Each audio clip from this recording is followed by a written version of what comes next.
Tiago Ferreira e shkarkoi pastruesen për një gabim dhe ajo që bën fëmijët e tij ndryshoi gjithçka. Camila ecte nëpër rrugën e kondominiumit, ndërsa binjakët Davi dhe Bernardo qanin, të kapur fort pas uniformës së saj bardhë e zi. Tiago vraponte pas tyre me duart në kokë, i dëshpëruar, pa arritur t'i kapte të tre që po largoheshin gjithnjë e më shumë nga vila e bardhë. Ulërimat e David dhe Bernardos qanin ajrin e nxehtë të pasdites dhe Camila përpiqej t'i qetësonte me fjalë të ulta që mezi dëgjoheshin. Ju lutem, ndaloni së qari, do të jeni mirë, përsëriste ajo, ndërsa ndjente duart e vogla që shtrëngonin edhe më fort pëllurën e uniformës së saj. Tiago më në fund ju afrua dhe u përpoq ta tërhiqte Davin nga krahu, por djali u hodh në tokë dhe filloi të bërtiste edhe më fort.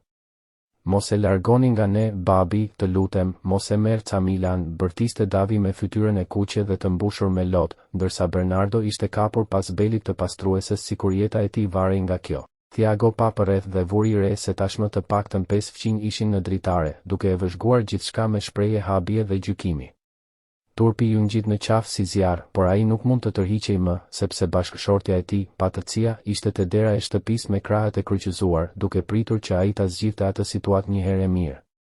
Camila u përkul në nivelin e djemve dhe u mbajti fytyrat me të dyja duart, duke u fshirë lotët që nuk ndalonin së rrjedhuri. Duhet të jeni të fortë tani, në rregull, ju jeni djemtë e mi trima, thoshte ajo me zërin që i dridhej, ndërsa Davi tunte kokën duke mohuar gjithçka. Bernardo filloi të ngashërehej aq fort sa mezi merrte frym. Camila e përqafoi fort, duke ndjerë zemrën t'i coptohej në miliona pjesë. Tiago kaloi dorën mbi fytyrë duke kërkuar fjalët e duhura, por asgjë nuk i dilte nga goja, sepse në thellësi e dinte se po bënte gabimin më të madh të jetës së tij.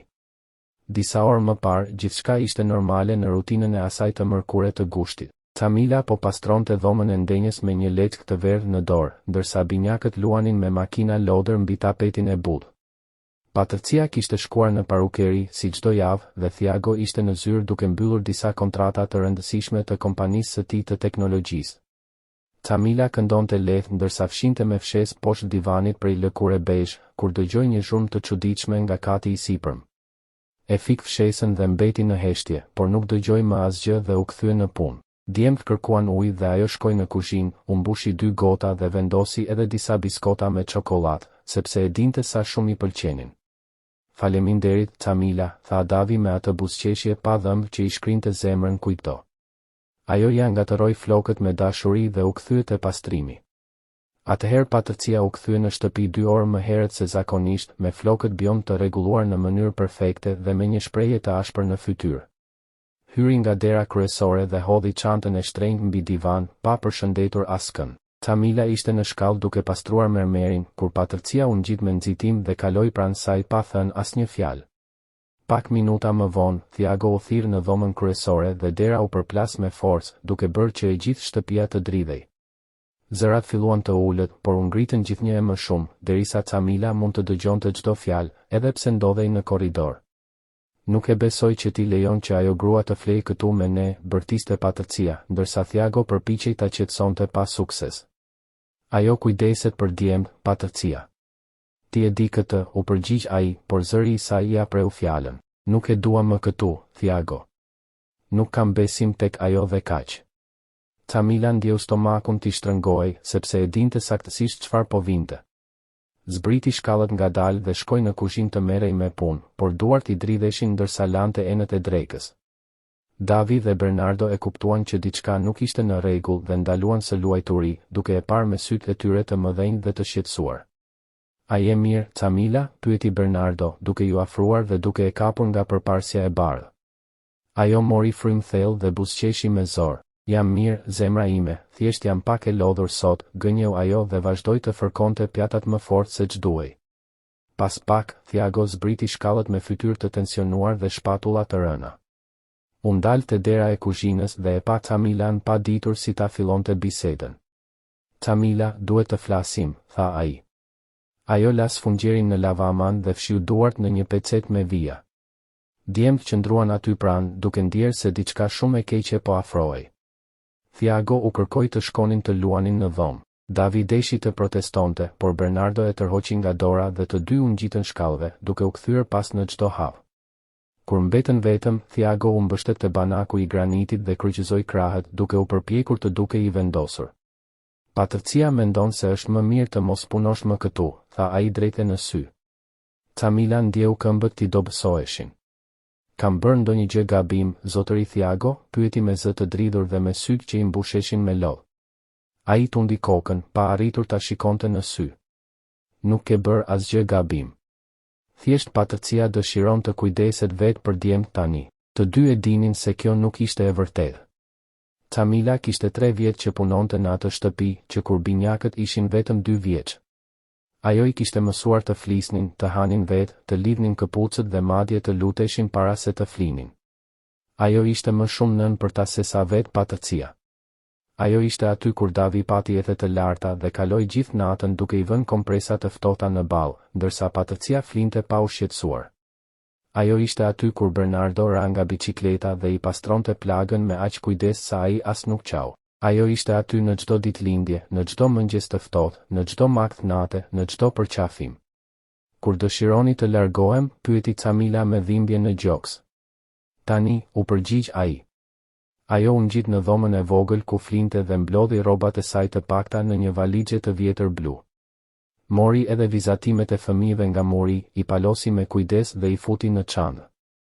Në atë moment, Davi dhe Bernardo hynë me vrap. Po ikën, Camila, pyeti Davi me zë të mbytur nga lotët. Bernardo I zgjati një vizatim të ri. Është për ty.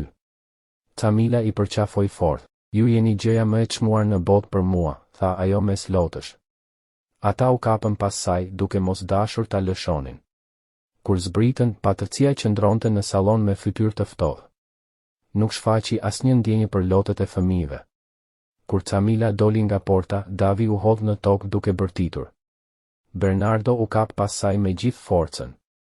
Unë gjithmonë do t'ju dua, u tha ajo duke I puthur në ball. Djemt vrapuan pas saj në mes të rrugës. Fqinjet dolën nga shtëpit, disa ndaluan makinat. Të gjithë shikonin atë skenë të dhimbshme. Nëse Camila ikën, unë iki me të, tha Bernardo me zë të dridhur. Koha sikur ndaloi. Camila u ul në gjunjë dhe u tha se duhej të qëndronin me prindërit e tyre, por as ajo vetë nuk e besonte. Një grua e moshuar u afrua dhe tha me zë të lartë se ishte turp t'u bëhej kjo fëmijëve. Njerëzit murmuritnin me indinjat. Thiago pa Patrician që ishte futur brenda dhe kishte mbyllur derën, pa u interesuar për asgjë. Në atë moment, ai e kuptoi se kishte bërë një gabim të tmerrshëm. Camila, tha ai me zë të butë dhe plot pendes. Ti nuk do të largohesh. Djemt kanë nevojë për ty. Davi dhe Bernardo ngritën kokën me shpresë. Vërtet, babi, Camila do të qëndroj, pyetën. Thiago ul para tyre dhe I mori dorën Camilas, më fal. Gabova. Nuk do të lejoj më që dikush të largoj nga këta fëmijë. Fqinjet filluan të duartrokasin. Djemt e përqafuan Camilan me gëzim. Le të kthehemi në shtëpi, tha Thiago. Dhe kësaj here, ata u kthyen me shpresë në zemër, jo më me dëshpërim. Kur dora e Thiagos preku dorezën e derës, ai e dinte se biseda me Patrician nuk do të ishte as pak e lehtë. Zemra I rrite fort, sepse e dinte që ajo çfarë do të thoshte më pas do të ndryshonte gjithçka.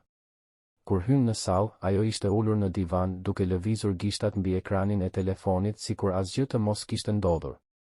Qëndrimi I saj I ftohtë dhe I largët e bënte ajrin edhe më të rëndë.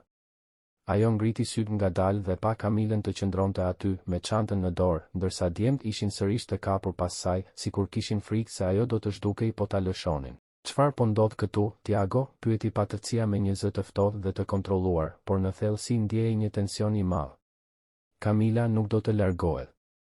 Ajo do të vazhdoj të punoj këtu, sepse fëmijët tanë kanë nevojë për të, u përgjigj ai me vendosmëri, duke mos e ulur shikimin.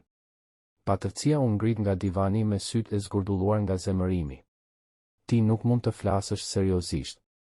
Unë I thash kësaj gruaje të largohej dhe ti po më kundërshton para të gjithëve, bërtiti ajo, duke treguar me gisht drejt Camilës, e cila instinktivisht bëri një hap pas, e friksuar nga toni I ashpër. Unë pash fëmijët tanë të dëshpëruar në mes të rrugës, Patricia. I pash duke ju lutur Camilës të mos ikte. Pash dashurinë që ata kanë për të dhe kuptova se largimi I saj do t'i shkatëronte, tha Thiago, me zërin që I doli më I lartë se sa kishte menduar. Patërcia qeshi hidhur dhe kryqëzoi krahët. Pra ti po zgjedh shërbyesen në vend të meje, është kjo? Unë po zgjedh mirëqenien e fëmijëve tanë, diçka që ti duhej ta kishe bërë që në fillim, u përgjigj ai pa u lëkundur. Davi i vogël i tërhoqi dorën të atit dhe e pa me sy plot guxim. Mami, Kamila është shumë e rëndësishme për ne. Ajo kujdeset për ne kur ti nuk je këtu. Patërcia e shikoi djalin sikur kishte marrë një goditje të fortë. Unë jam nëna jote, unë kujdesem për ty, u përpoq të thoshte, por zëri i saj doli i dobët, sepse në thellësi e dinte që fjalët nuk përputheshin me veprimet.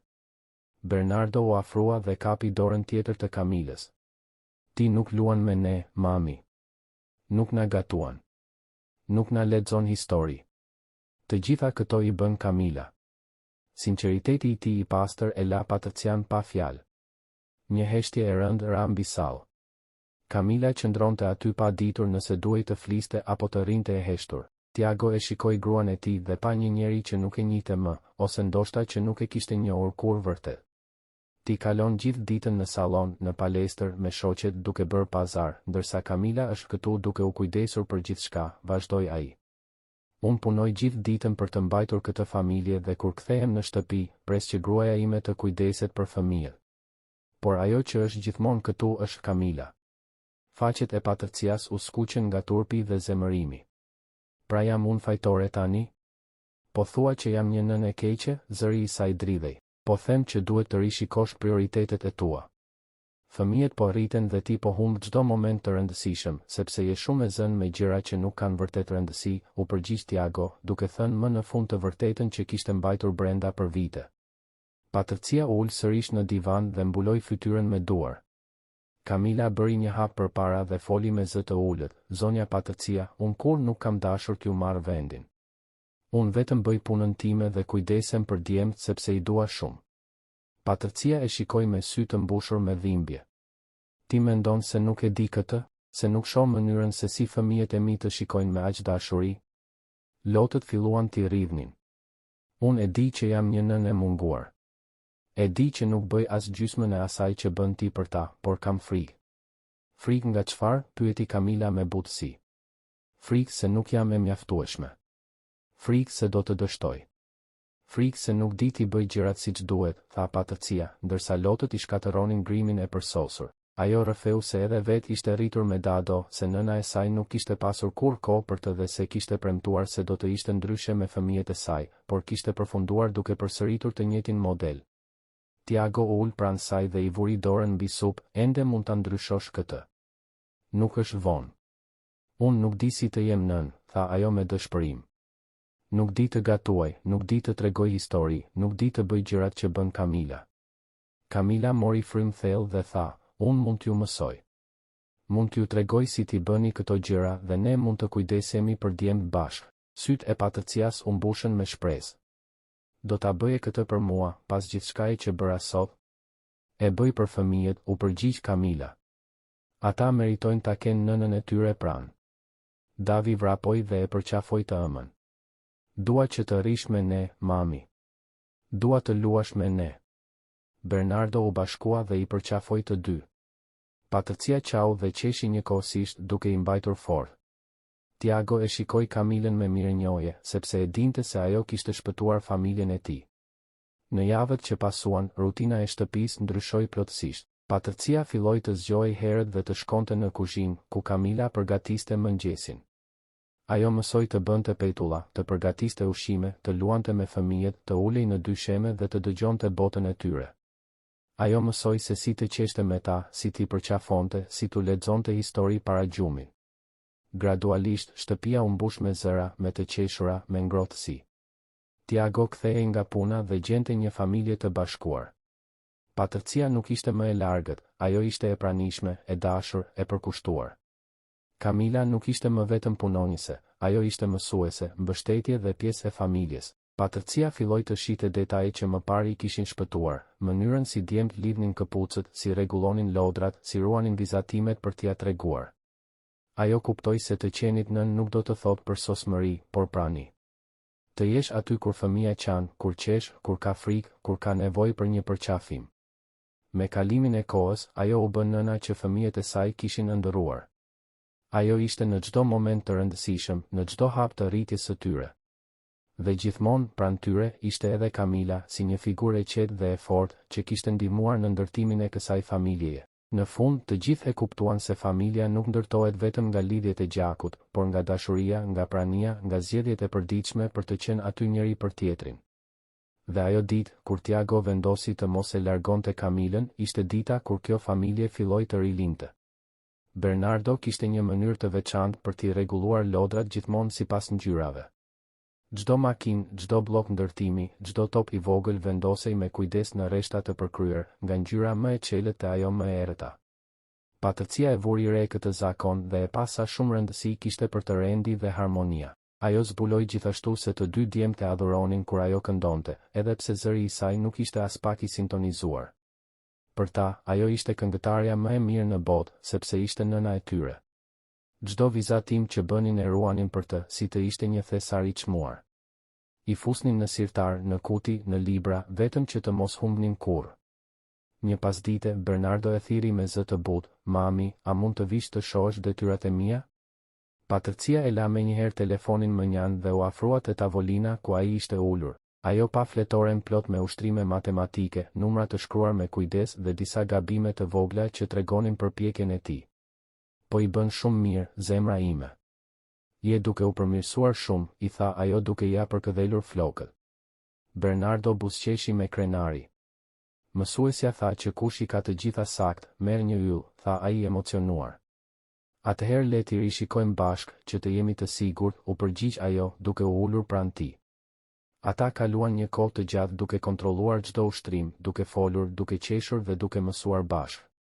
Kur mbaruan, Bernardo e përqafoi fort. "Faleminderit që më ndihmove, mami." Sytë e Patërcias u mbushën me lot gëzimi. Të nesërmen, Davi u kthye nga shkolla i mërzitur. "Një shok më tha që vizatimi im është i shëmtuar," tha ai me buzë të varura. Dikur, Patërcia do ta kishte thirrur Camilën për ta qetësuar, por tani ajo u ul në gjunjë përballë djalit, ja mori duart e vogla dhe e shikoi në sy. "Vizatimi yt nuk është i shëmtuar, dashuria ime. Çdo njeri vizaton në mënyrën e vet dhe kjo e bën çdo vizatim të veçantë." Davi u mendua pak dhe tha, "Por i ti kishte më shumë ngjyra." Ajo buzëqeshi. "Atëherë le të marrim lapsat dhe të bëjmë një vizatim edhe më plot ngjyra." Fytyra e tij u ndriçua. Ata u ulën bashkë dhe kaluan një orë duke vizatuar. Patërcia bëri një shtëpi, ndërsa Davi vizatoi një familje me 4 persona dhe një diell të madh të verdhë. "Ky është babi, kjo je ti, ky jam unë, ky është Bernardo dhe kjo është Camila," shpjegoi ai. Patërcia e pa vizatimin dhe ndjeu mirënjohje, sepse Camila ishte bërë pjesë e familjes së tyre në zemrat e fëmijëve. Kur erdhi ditëlindja e binjakëve, Patërcia vendosi ta organizonte gjithçka vetë, me ndihmën e Camilës. Ato kaluan ditë të tëra duke planifikuar, duke zgjedhur temën e superheronjve që djemtë adhuronin. "A mendon se mund ta bëj tortën vetë?" pyeti ajo. "Sigurisht që po. Unë do të ndihmoj, por ti do ta bësh pjesën më të madhe," u përgjigj Camila. Kuzhina u mbush me miell, sheqer dhe të qeshura. Torta kishte disa kate, secili i zbukuruar me një hero të ndryshëm. Kur fëmijët e pan, sytë e tyre u mbushën me dritë. Festa ishte plot lojra, muzikë dhe gëzim. Prindërit e tjerë e shikonin Patërcian dhe flisnin për ndryshimin e saj, për mënyrën se si ajo ishte bërë më e pranishme, më e dashur. Kur fëmijët frynqirind, ata bën të njëjtën dëshirë, që familja e tyre të qëndronte gjithmonë bashkë dhe e lumtur. Pas festës, kur shtëpia u qetësua, Patërcia u ul pranë Camilës dhe i kërkoi falje edhe një herë për gjithçka.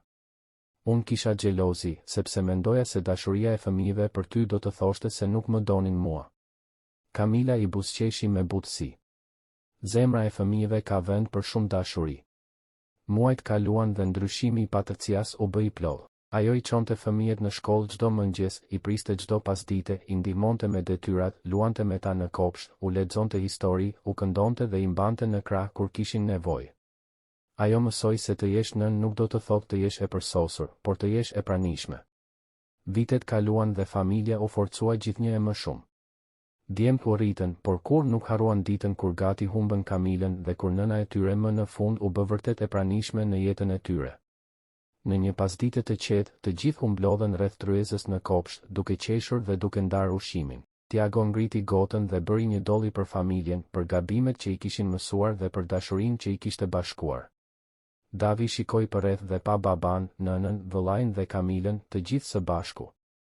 Në atë moment, ai kuptoi se familja nuk ishte vetëm gjaku, por zgjedhja për të dashur, për të qenë pranë dhe për të ndërtuar çdo ditë njëri tjetrin. Dhe ai e dinte se kjo dashuri do t'i shoqëronte për gjithë jetën.